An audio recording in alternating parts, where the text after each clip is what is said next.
Gov, thank you. I want to introduce you a new friend of mine.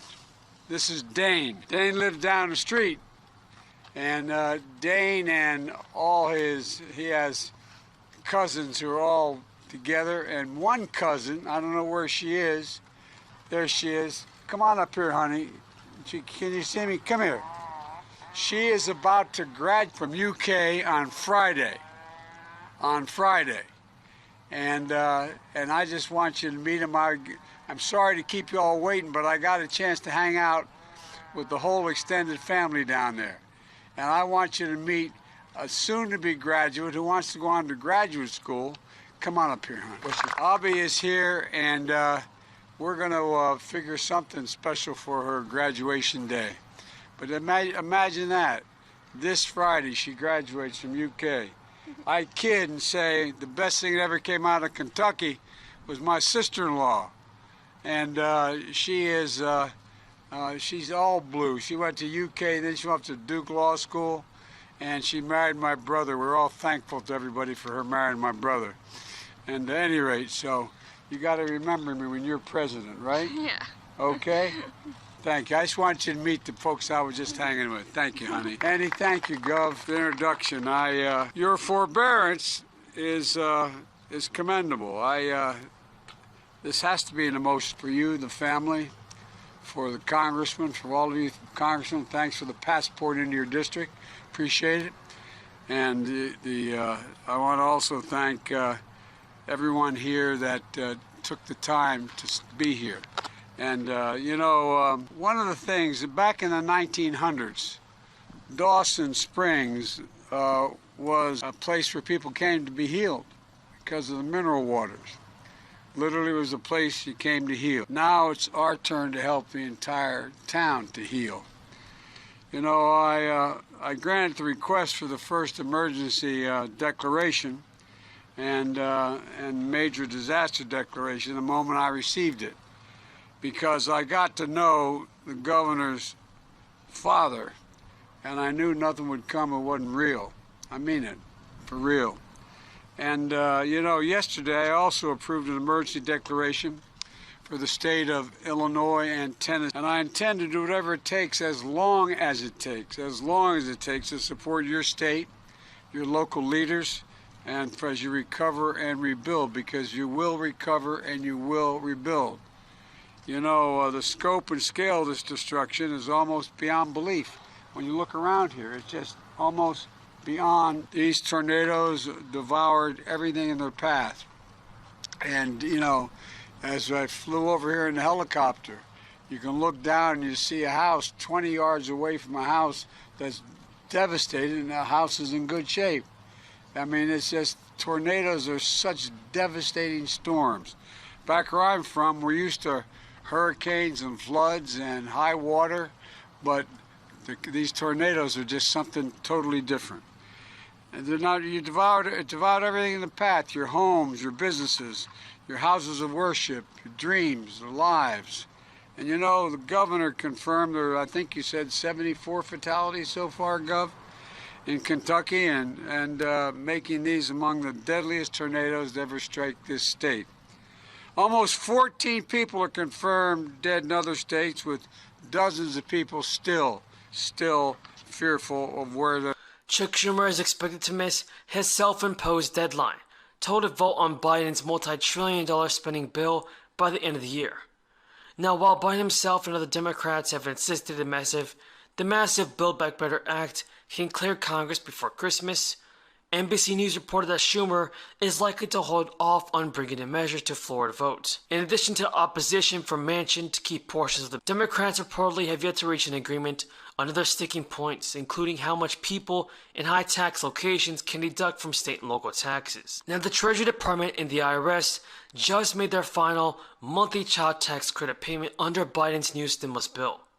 It comes as the administration and congressional Democrats push to enact legislation. Janet Yellen said in a statement that since July, monthly payments of the child tax credit have helped millions of families pay for essentials like food, childcare, and other household needs as those expenses arise.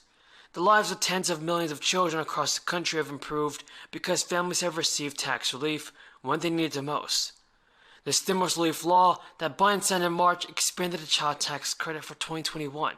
As part of the Treasury and the IRS sent out monthly advance payments of the credit in the second half of this year.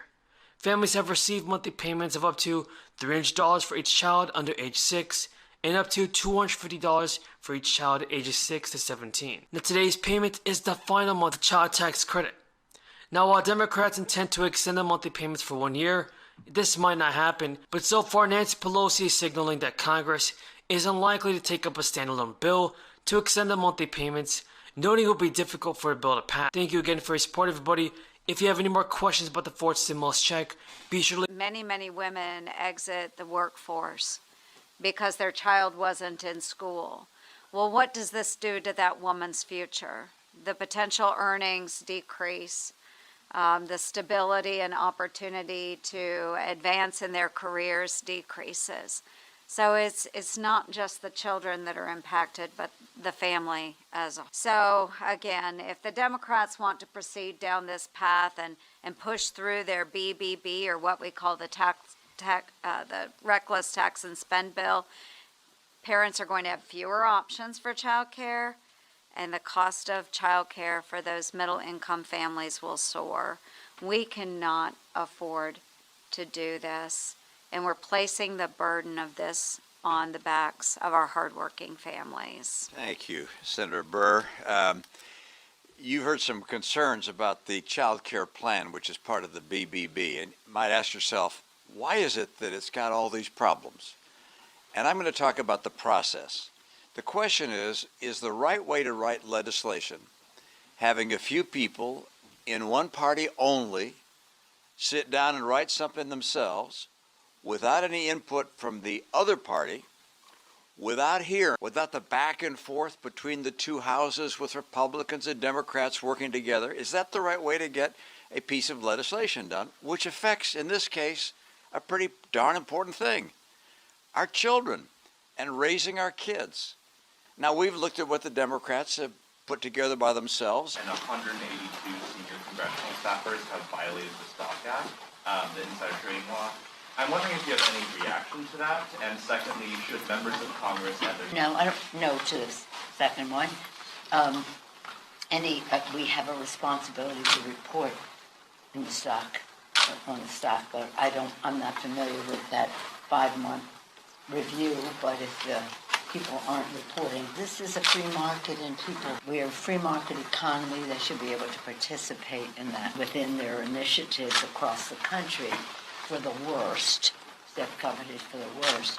The election nullification is one that has attracted a good deal of attention, because if you're just going to say we'll have elections and 3 people that we decide who they are going to decide what those numbers are, then you have destroyed our democracy.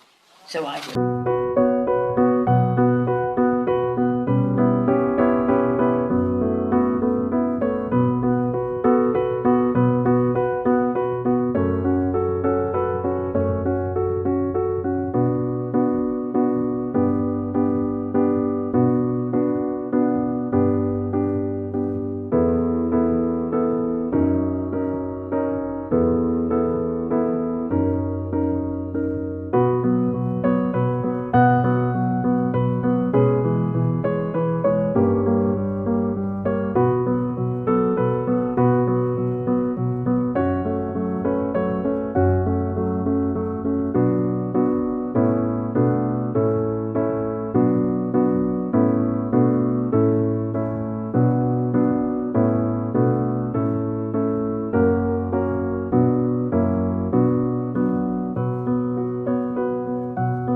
Gov, thank you. I want to introduce you a new friend of mine. This is Dane. Dane lived down the street. And Dane and he has cousins who are all together. And one cousin, I don't know where she is. There she is. Come on up here, honey. Can you see me? Come here. She is about to graduate from UK on Friday. And I just want you to meet him. I'm sorry to keep you all waiting, but I got a chance to hang out with the whole extended family down there. And I want you to meet a soon-to-be graduate who wants to go on to graduate school, come on up here, hon. Abby is here, and we're going to figure something special for her graduation day. But imagine that. This Friday, she graduates from UK. I kid and say the best thing that ever came out of Kentucky was my sister-in-law.